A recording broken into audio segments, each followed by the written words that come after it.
have slides or anything? No, no, no, okay. So maybe we, can you hear me? Yes? Yeah. Maybe we can get started. It's on, I can hear it. Yeah. Up? Yeah, I know, I'm told. The volume, okay. Can we increase the volume? Yes. Can we increase?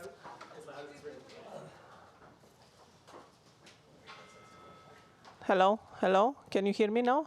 Great, okay, sounds wonderful. Thank you very much. Hello everyone, and welcome to today's event titled The Rediscovery of Great Power Politics with Professor Sven Biscop. My name is Krina Viju-Milušević, and I am a professor in the Institute of European, Russian, and Eurasian Studies, and I'm very happy to, to host this event. I would like to mention that the event is co-organized by the Jean Monnet Center of Excellence and Eastern European and Transatlantic Network. Just to mention that the Eastern European Transatlantic Network is a network hosted by the Institute of European, Russian, and Eurasian Studies here at Carleton University and funded by a grant from Mobilizing Insight in Defense and Security Program of the National Defense Canada. While the Jean Monnet Center of Excellence is a research center of the Carleton University, and its activities are co-funded by the European Union and Carleton University. Before we get started, I would like to begin by stressing that Carleton University acknowledges the location of its campus on the traditional unceded territories of the Algonquin Nation. In doing so, Carleton acknowledges it has a responsibility to the Algonquin people and the responsibility to adhere to Algonquin cultural protocols. Great powers do as great powers do. Is there any space left for a strategy based on multilateralism and cooperation, or must Europeans and Canadians accept the rule of great power politics and embrace geopolitical and geoeconomic rivalry in order to survive? And this was the brief description that our guest provided for his talk today. I must say, in light of the news that bombards us daily, particularly from the US, the relevance of the question has grown in the past 2 months when this description, in fact, was provided to us. With tensions escalating in various regions, a trade war looming, and the global power dynamics shifting, it seems increasingly difficult to imagine a world where multilateralism can flourish. However, I am very happy and that we have the pleasure of discussing with one of the experts on these topics. And I have to say that Professor Biscop has spent most of his academic career thinking about these kind of questions. So I'll just briefly introduce him before I invite him to the stage. Dr. Sven Biscop is a professor at Ghent University in the Institute for International and European Studies, where he lectures on Belgian and European foreign and defense policy, and on the grand strategy of the European Union and the other great powers. He is also the director of the Europe in the World program at the Egmont Royal Institute for International Relations in Brussels, a think tank associated with the Belgian Ministry of Foreign Affairs. Among all of his appointments, I would mention that he is also an honorary fellow of the European Security and Defense College, an agency of the EU where he lectures for diplomats, military, and officials from all EU member states. Among his hundreds of academic writings, policy briefs, and commentaries for the general public, I will mention his latest book, This is Not a New World Order, Europe Rediscovers Geopolitics from Ukraine to Taiwan, who was written in 2024. Be interesting to hear if some of his findings are changed in 2025, but we'll let him talk about that. So without taking much of your time, I would invite him to the stage. And one administrative issue for the online for the online audience, we will take your questions in the chat during the Q&A. So with that, Professor Biscop.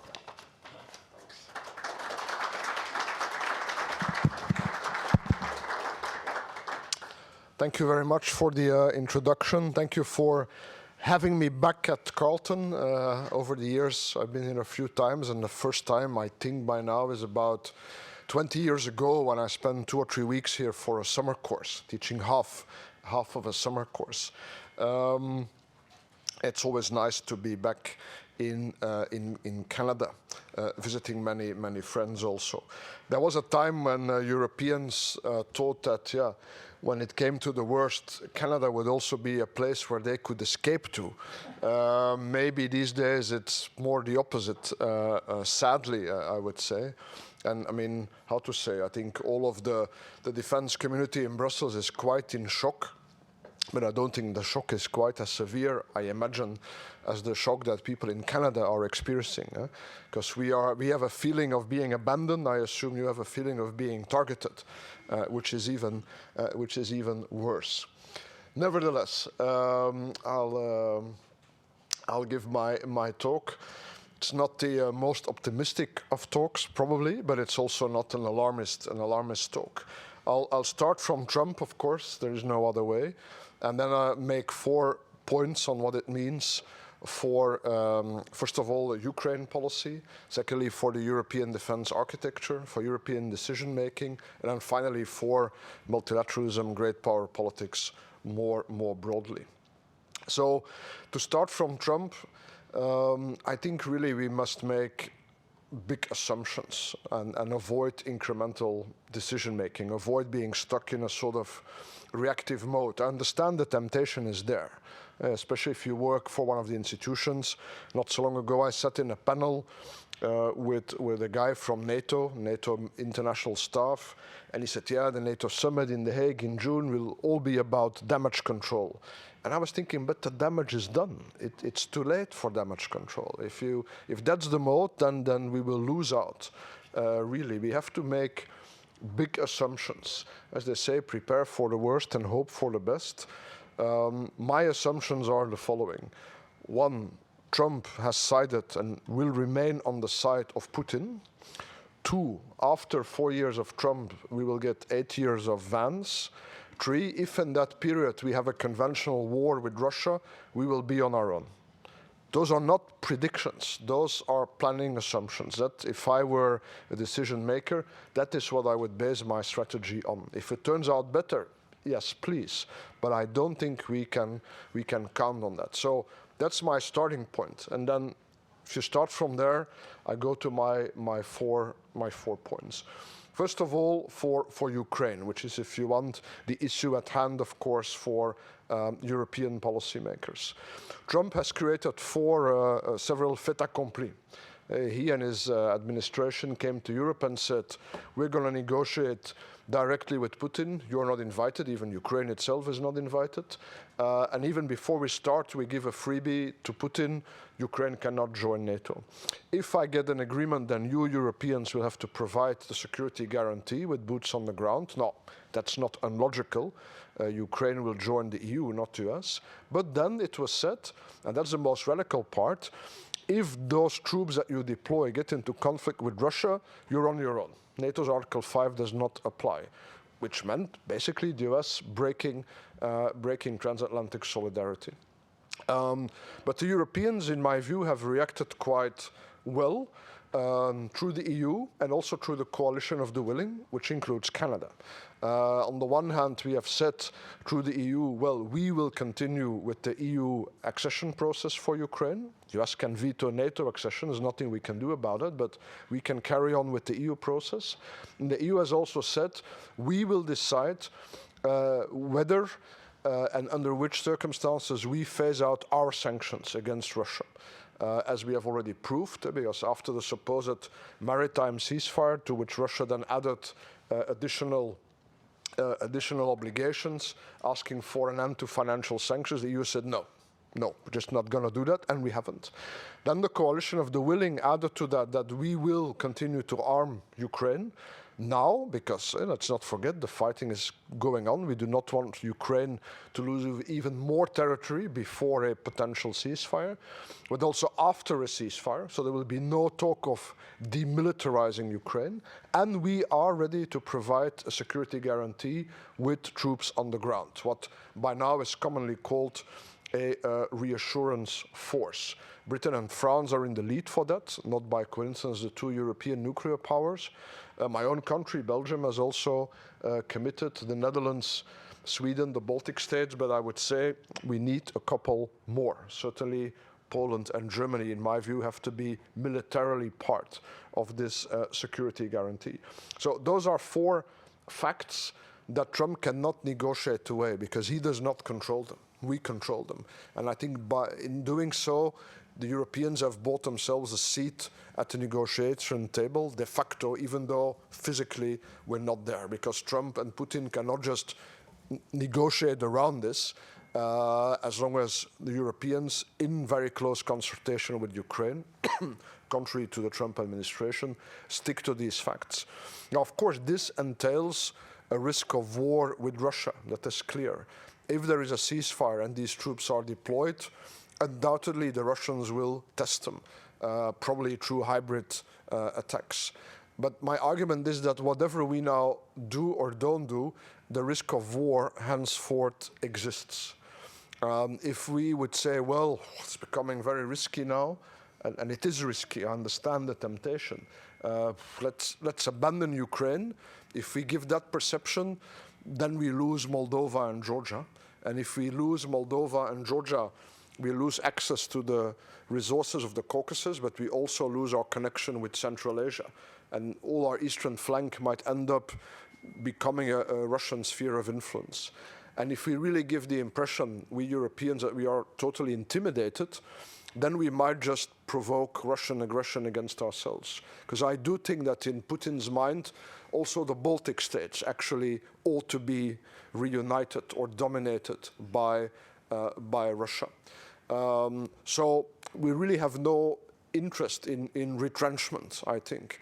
By retrenching, we don't make ourselves more secure. We just make ourselves less secure. So given that the risk of war now exists, I would say let us assume that risk of war with 900,000 Ukrainian troops on our side would then count into the balance of power, into the balance of deterrence against Russia.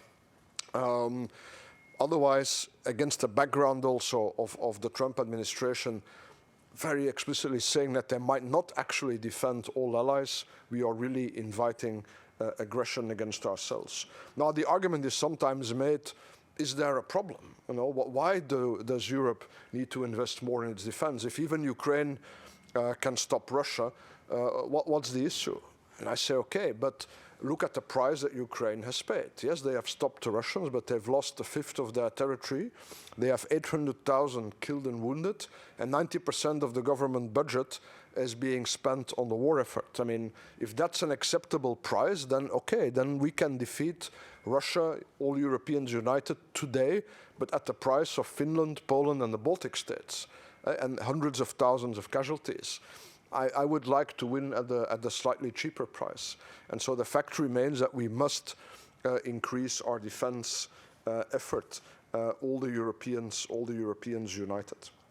Some people say, well, a reassurance force, but Putin will never accept a ceasefire if you insist on a reassurance force, but you can also turn that around. We can also say to Putin, well, if you want a ceasefire, you will never get one unless you accept the presence of a reassurance force. So I don't think we should too easily give in to what we think are Putin's demands. It is not actually sure that he wants a ceasefire. So I think the coalition with Ukraine for the moment should stand firm on their negotiating position, including the deployment of a reassurance force. As Prime Minister Starmer said, with boots on the air and aircraft in the sky, and I would add ships on the Black Sea, to show our strength, to show that we are serious, that we mean business this time to Russia. And in a way, China is involved in that as well. The Chinese so far try to pretend that they are neutral in this war. And of course, they do not support Russia to the extent that we support Ukraine. At the same time, of course, they will never drop Russia.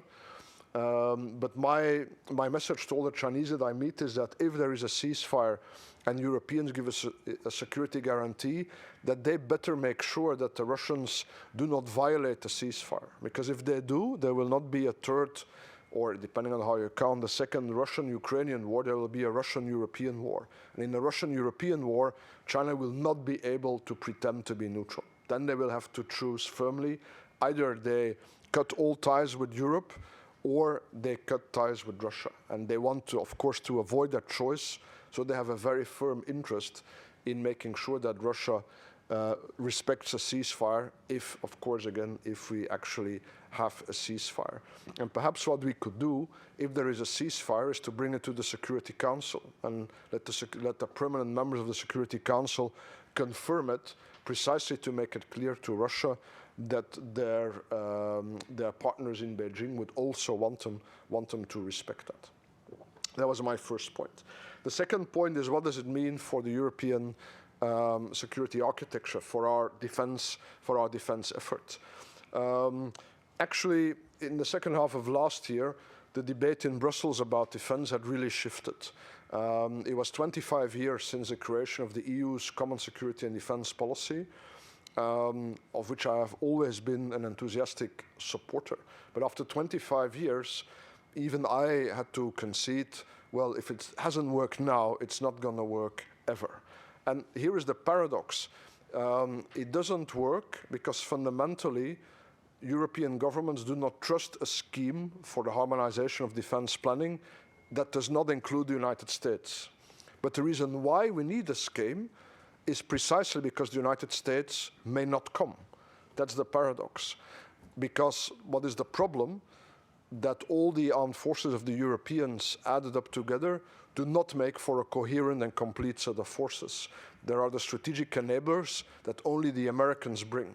Intelligence, secure communications, command and control, air defense even, deep precision strike. And so without the American glue, without these enablers, we have still a big military mass. It's a sizable force, but it is unable to be fully operational. It is unable to act in a fully coherent way. It could probably win a war, but at great cost, at great loss of life. So the whole debate began to shift towards NATO and say, well, let's solve this problem by creating a European pillar, but within NATO, within the NATO defense planning process. And suddenly everybody was talking about this, including myself. But mostly without specifying what it is, a European pillar of NATO. And I was going around talking, which is what I do for a living, and I said, well, if this is what we want now, a European pillar of NATO, yeah, somebody will have to take an initiative, a political initiative. It's not going to drop from the sky. And then it did, because then Pete Hegseth comes to the Ukraine contact group and he says, guys and girls, in the European theater, it will either be a European pillar or nothing at all. And so suddenly all of this became very urgent, right? Because Hegseth says, you have to assume ownership of the conventional defense of Europe. The Trump administration is not great on detail, so what exactly this means, nobody knows. But I think, again, we probably we had better make big assumptions. So my view is that we should revise the NATO defense planning process and simply pretend today that the United States is no longer there. Think away their military contribution to NATO so that, of course, everybody else's targets increase. And if we do that, then we are fully prepared for every scenario. Because that's what the military pillar in NATO means. It means that the Europeans create military autonomy, that they make sure that not only they spend more on defense, but that they align part of the additional defense spending to collectively acquire those big strategic enablers that until now only the Americans brought to NATO. And they are too big, too expensive for any single European state to acquire them. So this will demand a collective effort. This will take time. It will take at least 5 years to reach a modicum of military autonomy. It will take at least 10 years to reach more or less serious military autonomy. But if we never start, we will never get there. None of this is new. And in a way, to say, the Trump administration is not wrong to say that Europeans have to assume responsibility for their own conventional defense. That's what an alliance is. You defend yourself. But only if for some reason you get in trouble, you call on your allies. The idea of an alliance is not that at the slightest problem, you call your big ally and they come and solve it for you. That's a protectorate. And if we Europeans have probably behaved a bit too much as a protectorate, we shouldn't be surprised that over time we're treated like one. So it's not new. The fact that Hexet said that this has to be the case because the Americans want to focus on China is not new either. It's Obama who first changed the American strategy in this sense.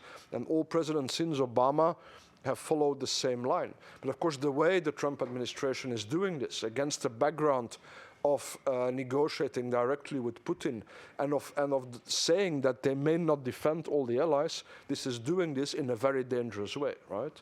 And if I say the damage has been done, is because I think, the credibility of NATO's Article 5 is now gone, right? And even if, what to say, the Trump administration falls tomorrow, and we get another administration, that can just not be rebuilt. I mean, the NATO is not the Kyoto Protocol, right? Depending on which American president is elected, the Americans are in the Kyoto Protocol, out the Kyoto Protocol, or the Paris Agreement. You can't do that to NATO. You can't do that to an alliance. Either you're in or you're out. So I think the damage has been done. So whatever now happens, we have to have this full European autonomy. I say a European pillar in NATO, so not an EU pillar. And the main reason is that the UK has to be a part of it. The UK and France, the two most professional armed forces in Europe, the two nuclear powers, so they have to be in it. But I think that European pillar can basically include everybody but the United States. Turkey, Norway, but I think also if there is an interest in Canada to be associated, Canada. And I think certainly the EU would have to be very flexible and allow everybody to participate in its defense industrial policy to support this. Because what is the role here of the EU? The requirements must be set by revising the NATO defense planning process. The role of the EU is to support the states to meet those targets by relaxing the budgetary rules, by investing in the defense industry from the EU's own budget, and by borrowing money to the member states that need it so that they can ramp up their defense effort. And this facilitating role, I think, can be extended to other players. You could go further. I've now talked about a conventional military pillar. One could talk also about nuclear deterrence. And a bit to my surprise, Merz, probably the next chancellor of Germany, very soon also put in question the reliability of the American nuclear guarantee. And on the one hand, you could ask yourself, is that wise tactically? Because it could be a self-fulfilling prophecy. On the other hand, you could say, well, if the Americans can call into question the conventional guarantee, why can they not call into question the nuclear guarantee? And again, it is better probably to make big assumptions. Let's not forget that there are now clear indications that the US is even considering giving up the post of SACEUR, Supreme Allied Commander Europe, who until now has always been an American. If they abandon that post, it means basically we are supposed to defend our own, because they will never put American forces under non-American command in a combat role. That will just not happen. And if SACEUR is not an American, it also, let's not forget, disrupts the line of command for the nuclear forces. So if they abandon SACEUR, it does not just mean that in conventional terms Europe is on its own, it also has implications for nuclear deterrence. So let's just say that I'm very grateful for Charles de Gaulle and for the existence of the Force de Frappe, the fully independent French nuclear deterrent. And if we really want a European nuclear deterrent, the only way forward will be to enlarge the Force de Frappe. We're not going to Europeanize it in the sense of, President Macron is not going to give the little valise with the codes to Ursula von der Leyen. It will be a French nuclear deterrent, also because of the Nuclear Non-Proliferation Treaty. But if France is to give a guarantee to all EU member states or all European members of NATO, they will have to enlarge not necessarily the number of weapons, but certainly the number of launch systems. That will cost money. And thus the other states, those who are protected, then will have to co-fund that. I think Britain has a big question to ask itself, because its nuclear deterrent depends on the United States. It is not fully independent, and Britain will probably have to ask itself whether that is a viable model for the longer term. That was the second point. Third point is about European decision making. Another paradox is that we have such a complex European security architecture with NATO, the EU, and there are many committees and divisions and so on, and yet there is not one place where you can discuss all relevant aspects, or where you can make decisions on all relevant aspects of war. Not even a proxy war, such as against Ukraine. There's always, when you meet in NATO, there's always certain dimensions that require a decision by the EU, or vice versa. Moreover, it is clear that at the moment we have to be very agile. We're conducting grand strategy at the very highest level. We must be superbly agile, and that's not possible in a council, in an EU council with 27 that requires unanimity, or in a North Atlantic Council that requires consensus. It just doesn't work, which is why we have this ad hoc format of the coalition of the willing.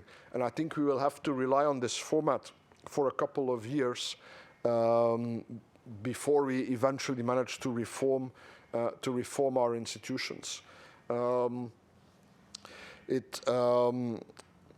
The question is then, who sits in that coalition of the willing? What I have called in recent publications a sort of de facto war cabinet.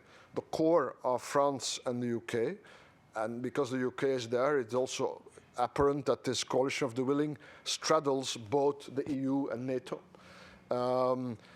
People now often talk of the E5 plus format, so France, the UK, Germany for its economic and political weight, hopefully soon again its military weight, but that will take some time. Poland, largest army in continental Europe. Italy, and the interesting thing is that Italy, that Meloni, the prime minister of all the leaders of a big European state, probably the one who is closest to Trump, actually now leans far to Europe, not to the Trump side, at least some positive effect there. And then the institutions as such, the NATO SecGen, Rutte, and Costa and von der Leyen for the European Union. That is probably the core of it. But in the London meetings, Canada was present, Turkey was present, and indeed, I think there is a case to be made to have around that core a slightly larger circle of non-EU member states that add weight to the coalition, that add industrial mass, make it easier to reach a critical mass for defense industrial projects, that lend legitimacy, and also that bring additional military capability. I don't think that the idea is that Canada supplies massive numbers of forces to Europe necessarily. You are in the Baltic states, of course. But I think it would make sense if you say European pillar, nonetheless to associate Canada also in this format, given the now very contentious relationship with your big neighbor to the south. I think it makes a lot of sense to associate Turkey in one way, because as the Trump administration is tilting away from Europe, we also don't want Turkey to tilt away from Europe towards Russia, for example. So to associate them with this war cabinet makes sense. It has just become a lot difficult because Erdogan, as you know, started his election campaign in his own peculiar way by jailing his opponent. And of course that creates reticence. But we should probably, when we look at this from the point of view of grand strategy, look away from that and move ahead with this. Anyway. So that coalition will have to take the lead for some time to come. It goes against all the Belgian instincts. We'd never like to have a directoire of the big states running things for us. But there is no other way. Eventually, it will have implications, notably for the NATO command structure. I mean, if the Americans tell us you have to take ownership of the defense of Europe, the only way to do that is if Europeans can then make full and independent use of the NATO command structure that is there. Otherwise, you can't take ownership. So I would say, again, let's not be timid. If the Americans say, well, we may not have an American as SACEUR anymore, it's okay, embrace it. Switch it, the deputy is always British. Let the British general or admiral be supreme allied commander of Europe, and let's just move on. Let's not be afraid. But the important thing to know is that, the NATO command structure is also incomplete in a way to undertake all types of military operations that we might have to be called on to undertake. There are important gaps in it. Many important contributions to the command structure for the defense of Europe are not NATO but are American under US-European command, for example, for air operations. So this is part of the strategic enablers that the Europeans would have to fill if we want to have this military autonomy. Fourth and final point, impact on the global order on great power politics. Why did I title my last book, This is Not a New World Order? Partly out of irritation with everybody always saying that it is, and everybody, of course, it's always nice to claim that everything is new. Politicians like that, journalists like that, let's face it, academics like it. To politicians, I usually say, well, all of this is new. This has never happened before. This has never happened, indeed, since you took office, but not necessarily new. So the point that I make in the book is that the structure and the dynamics of great power politics is always the same. According to me, the natural state of the world is multipolarity. You always have multiple great powers. That's the structure. And the dynamic is always they cooperate, they compete, or they rival with each other, or all of that at the same time in ever-changing constellations. It's just that in Western Europe, we stopped thinking about it, because of course within our club, that dynamic doesn't play anymore. But we forgot that the rest of the world, just continued as it has for 2,000 or 3,000 years. What constantly changes, of course, in this multipolar world is the balance of power. But we did have one structuring element since the Second World War, which is the transatlantic alliance. And that is now gone. And that already has negatively affected our security. Until now, everybody we knew, but also all potential opponents knew, Europeans and North Americans are on the same side. It doesn't mean that they agree on everything necessarily, but when push comes to shove, they will support each other. So any potential aggressor also knows that if they go too far, they will face a united transatlantic bloc. That's now gone. That's out of the window. Trump has now signaled to everybody that he does not consider his NATO allies worthy of special consideration, that if he can make a deal without them or indeed against them with Russia, he will do so, and maybe the next deal will be with China, and maybe the next deal with Europe again. So he's not replacing one alliance with another, he's replacing one alliance with generalized transactionalism.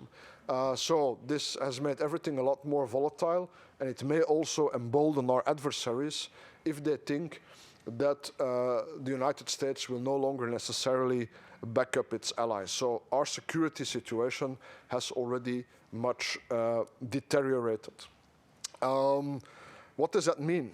Objectively speaking, I would argue there are reasons against this background of Trump weakening our alliance and of Trump seeking to normalize relations with Russia. Because I don't disagree with Trump when he says the time has come to make peace, or at least a ceasefire in Ukraine. Because let's be honest, the military situation is what it is. Ukraine is losing. Ukraine will not be able militarily to liberate its territory unless Europe joins the war. But we're not going to join the war. So we cannot offer anything better than Trump in territorial terms. All we can offer as Europe is, if Ukraine decides to fight on, that we will continue to support them with equipment and money for as long as they want to fight. But as long as we are not attacked, we're not going to join this war. So in that sense, a ceasefire is probably the lesser evil at this moment in time. So that's not, it's difficult to criticize Trump for that after 3 years of European hesitation and too slow development of our own defense industry. But it's the way that he's doing it. Of course, he seems to want it, the ceasefire, for the purpose of normalizing relations with Russia. And of course, the danger is he will concede everything away to the benefit of Russia at the expense of Ukraine and the security of Europe. So against this background, there is an objective reason for a degree of rapprochement between Europe and China. China demands a nuanced analysis. China is not our friend, but they're also not our enemy. And now between these two extremes of the continuum, there are many options and there are many issues on which we can work with China. The problem is that in recent years, the Chinese have given Europe very little reason to trust them, and I think Canada even less. The history of EU-China relations in recent years is rather one of, non-implementation of agreements. I have a friend who used to be, until recently, in the China desk of the European External Action Service, and she said, whenever there's an EU-China summit, the atmosphere is good, the food is even better, the communique is nice, everybody goes home, nothing happens on the Chinese side until the next communique. So the basis of trust is just not there, and the Chinese are blowing hot and cold also. On the one hand, they're saying, isn't it, look what your American allies are doing to you. Aren't we so much nicer, You don't see us doing this. On the other hand, it's 50 years of EU-China relations this year. We invite President Xi, and he doesn't want to come. Maybe you remember the Chinese ambassador to France, who was recalled after live on television. He doubted the sovereignty of Ukraine, Moldova, and Georgia. Now the same guy has been appointed special envoy for Europe, based in Beijing. So what's the message? So I don't think that means we should give up on China, but I also don't think that we will be able to make great leaps forward, pun intended, in our relationship with China in the, a few people have read the textbook, in our relationship with China in the very short term. What we should maybe also do is be a bit more creative in our other partnerships. To be a bit provocative maybe, Canada is a G7 country, but who cares about the G7 who is not in the G7? Let's be honest. What is the legitimacy of the G7 outside the G7 countries, specifically in the global south? I don't think it's very great. For the moment, everybody wants to join the BRICS. Now, the BRICS are neither more nor less legitimate than the G7. It's a self-co-opted club with a certain view of the world. We should not be alarmist, I think, about the BRICS. It's not because a country joins that format that we have lost them somehow. I think many countries are just signaling to the West that there are other options and that maybe the West, therefore, should increase its offer or should rethink its offer. Maybe we should be a bit more creative and make different coalitions for once. Those of us who want to maintain a certain rules-based order, we must look for partners who have an interest in the same. And I think there are many states in the global south that are interested in a modicum of order, that are also interested in avoiding a global Cold War between China and the United States, that don't want to be forced to choose. Maybe we can do more with them. We, Europe and Canada, why don't we reach out more to the likes of India, Brazil, Indonesia, and so on and so forth. I find we are by far not creative enough. And we'll have to, because I've now focused a lot on the security and defense situation. It's what I'm looking at myself mostly these days. I've also focused on the immediate security concerns for Europe, but there's also the broader multilateral structure.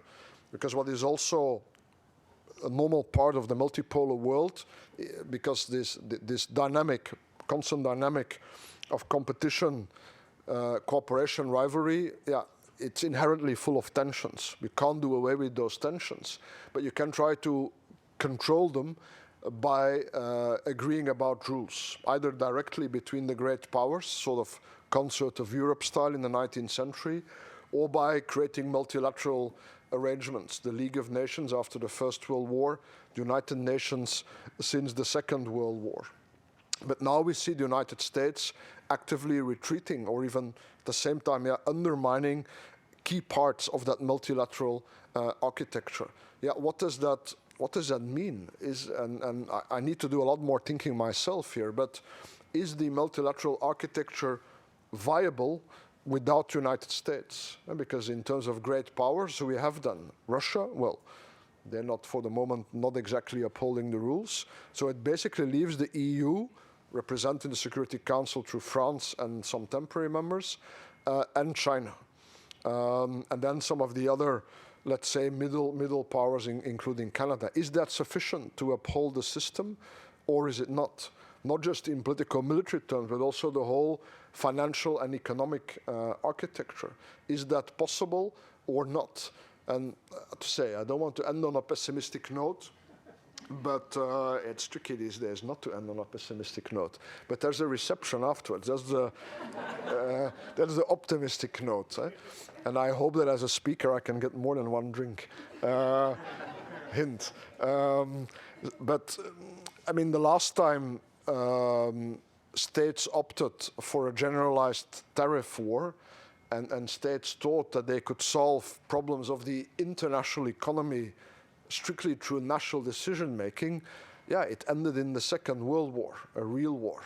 Because if you have global economic problems, they can be solved either by global economic cooperation, and if there is no cooperation, the alternative to solve it is war, right? Remember the scenario, generalized tariffs, the UK, the British Empire, imperial preference, the French Empire, the same. And those who felt they didn't have enough of an empire, they then decided they needed to conquer one, and we got the Second World War. I'm not saying that the Third World War is about to start next weekend. I'm not as pessimistic as that. But I am saying that, let's say, for the first time in my career, I started writing about these topics as a student in 1998. I'm worried myself that our own countries might be sucked into war. It is no longer impossible. I started the book before my last one about grand strategy, saying that I cannot really imagine that I, in my mid-40s, now rather late 40s, would not live out my life in peace. I'm not so sure anymore now. I'm not so sure. But the optimistic message to end on is that at the same time, we are not weak, right? All the European countries plus Canada, we have resources. We are rich. Not every individual European or Canadian is rich. That's another debate, but we are rich. We have military means. So I think everything that I have outlined that according to me we ought to do, I think we can do it if we want to do it. It's certainly possible if only we want it. I hope that we do. Thank you for your attention.